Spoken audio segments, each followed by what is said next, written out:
Aujourd'hui, je voudrais vous parler de la stratégie de la Chine en Afrique. J'ai déjà évoqué le cas des États-Unis qui déploient là une activité commerciale et militaire accrue. Eh bien, dans le calcul des grandes puissances, en effet, le continent africain retrouve aujourd'hui un certain intérêt stratégique. Vous voyez sur cette carte les pays visités par les hauts dirigeants chinois lors de leur tournée diplomatique depuis janvier 2006. Celle du président Hu Jintao, avec notamment le Soudan, l'Afrique du Sud. Celle du Premier ministre Wen Jiabao, avec notamment l'Égypte, l'Angola, et encore une fois l'Afrique du Sud. Celle du ministre chinois des Affaires étrangères, Li Jiaoxing, avec notamment le Nigeria et le Sénégal. Soit en moins de 2 ans, la moitié des États africains qui ont été visités par les dirigeants chinois. Alors que peut bien signifier une telle frénésie de voyages officiels? D'abord, il y a les échanges commerciaux. Le montant du commerce sino-africain a été multiplié par 20 en 10 ans. Il est passé de 3 milliards de dollars en 1995 à 55 milliards de dollars en 2006. La Chine est devenue le 3e partenaire commercial de l'Afrique, derrière les États-Unis et la France, et elle est passée devant l'Italie et la Grande-Bretagne. C'est l'Afrique du Sud qui est le premier partenaire commercial de la Chine, suivi par l'Angola, le Soudan et le Nigeria.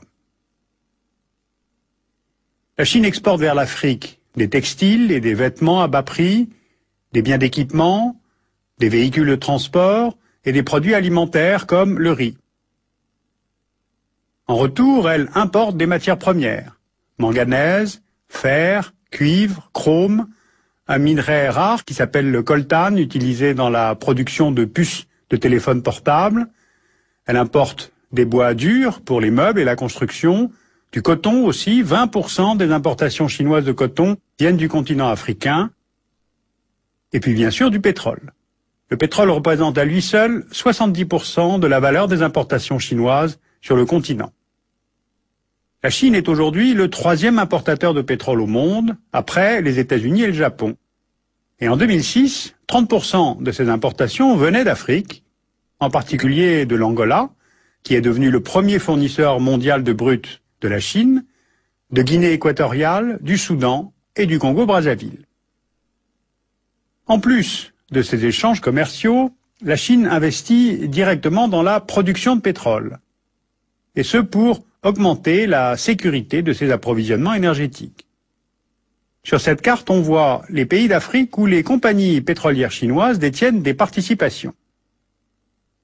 Par exemple, la CN2OC, qui est spécialisée dans l'offshore, a réalisé en 2006 sur le gisement de Akpo Field, au Nigeria, son plus gros investissement jamais réalisé à l'étranger, soit près de 2,5 milliards de dollars. Pékin a aussi investi 4 milliards de dollars pour moderniser la raffinerie de Kaduna, au nord du Nigeria. Même chose pour les minerais. La Chine investit dans l'exploitation de la mine de cuivre de Chambishi, en Zambie. Elle va construire une usine d'aluminium en Égypte. Les entreprises chinoises se développent aussi dans les secteurs des télécommunications, la construction de bâtiments, de routes. La première entreprise chinoise publique de BTP a obtenu de nombreux contrats en Algérie parce que la main-d'œuvre chinoise travaille vite et qu'elle est peu coûteuse. Il y aurait au total environ 100 000 travailleurs chinois sur l'ensemble du continent africain, chiffre qui ne prend pas en compte les quelques 400 000 Chinois installés en Afrique depuis plusieurs générations et qui ont été naturalisés et qui sont donc aujourd'hui africains. Le problème, c'est que cette main-d'œuvre en provenance de Chine, qui est moins chère, entre en fait de plus en plus en concurrence avec la main-d'œuvre africaine elle-même.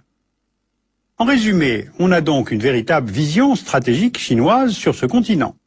Et pourtant, l'Afrique ne représente à l'heure actuelle que 3% du total des échanges commerciaux de la Chine, ce qui est bien loin derrière l'Asie orientale, qui représente 40%, ou bien l'Union européenne, 17%, ou les États-Unis, 15% des échanges. Donc, si on veut saisir le pourquoi de l'intérêt de la Chine pour ce continent, il faut aussi se pencher sur d'autres facteurs, notamment les facteurs diplomatiques. Pour Pékin, d'abord être présent en Afrique, cela permet de limiter l'influence des États-Unis, qui, à tort ou à raison, sont perçus comme concurrents dans l'accès aux hydrocarbures africains. Ensuite, la Chine cherche à contrer l'influence du Japon, qui recherche des alliés en Afrique pour appuyer sa candidature comme membre permanent au Conseil de sécurité des Nations Unies. Et puis enfin, la présence chinoise en Afrique cherche aussi à achever l'isolement de Taïwan sur la scène internationale. Alors c'est là une stratégie complexe et qui est à l'œuvre depuis presque 50 ans.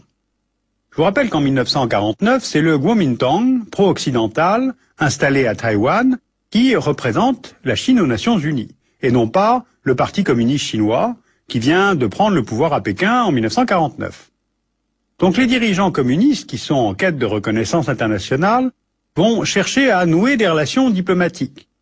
Ils participent à la conférence de Bandung en 1955, ils soutiennent des mouvements d'indépendance en Afrique, ils apportent une aide financière et technique à certains États. En Afrique australe, par exemple, Pékin construit à partir de 1965 le Tanzam, un chemin de fer reliant Lusaka à Dar es Salaam pour désenclaver la Zambie, nouvellement indépendante. Le but, c'est d'éviter de passer pour les exportations de minerais par la Rhodésie du Sud et l'Afrique du Sud, qui étaient des puissances ségrégationnistes. En 1971, Pékin est finalement admise à l'ONU, à la place de Taïwan, grâce, entre autres, au vote de 26 États africains. Aujourd'hui, Taïwan n'est plus reconnu que par 5 États en Afrique, Sao Tomé, le Burkina Faso, la Gambie, le Malawi, le Swaziland. L'Afrique du Sud a reconnu Pékin en 1998, après la fin du régime d'apartheid, la Centrafrique, la Guinée-Bissau, le Libéria en 2003, le Sénégal en 2005, le Tchad en 2006, et ces revirements d'alliance sont en fait très mal vécus par Taïwan, qui avait beaucoup investi dans ces pays, notamment au Sénégal. Bien, la Chine est donc de plus en plus présente sur le continent et sous diverses formes. Le problème, c'est qu'elle n'a strictement rien à faire des questions de bonne gouvernance. Elle soutient le régime de Mugabe au Zimbabwe, le régime d'Omar el-Béchir au Soudan, parce que ce pays destine près de 75% de ses exportations de pétrole à la Chine. Or, on le sait, le Soudan est ravagé par une guerre civile depuis 2003 qui oppose les populations de l'ouest du pays, au Darfour, aux forces gouvernementales de Khartoum. Le pays a enregistré plus de 300 000 morts, des centaines de milliers de déplacés et de réfugiés, et pourtant, Pékin refuse de faire pression sur Khartoum. Comme membre permanent au Conseil de sécurité de l'ONU, la Chine s'est abstenue en 2005 lors du vote de la résolution 1591 visant à renforcer les sanctions internationales contre le Soudan. Pékin fournit même des armes et des camions militaires, ce qui permet aux dirigeants soudanais de contourner l'embargo imposé par les États-Unis. Alors une des tactiques des dirigeants chinois, c'est de mettre en avant le respect de la souveraineté des États. Et cette non-ingérence apparente est très appréciée par les régimes africains, car elle diverge de l'attitude des États-Unis ou de l'Europe.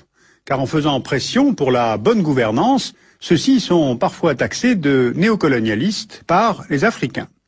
En fait, la Chine se présente aux États africains comme un pays en développement.